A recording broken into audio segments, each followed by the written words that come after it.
يلا نعمل الانيميشن الجامد ده مع بعض. اي خلفيه على التايم لاين ونعمل لها لوك ونسحب عليها اللوجو بتاعنا ونظبط له ابعاده. هنرسم شيب يغطي اللوجو والجنب الشمال كله. اكتب التكست اللي انت عايزه،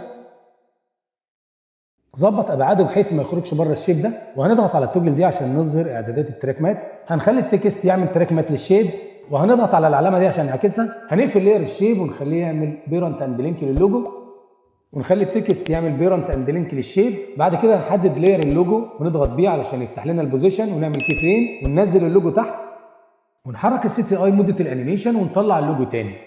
هنحدد الاثنين كي فريم بتوعنا، نضغط عليهم F9 علشان نعملهم ايز ونفتح الجراف، وهنحدد النقطه اليمين بتاعت الجراف ونسحبها لورا. يلا نشوف النتيجه.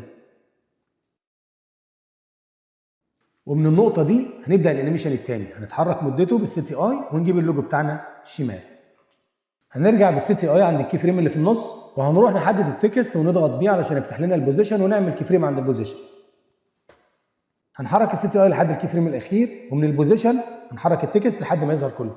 هنحدد الاثنين كي فريم، نضغط F9 ونفتح الجراف ونظبطه بنفس الطريقه. يلا بينا نشوف الانيميشن.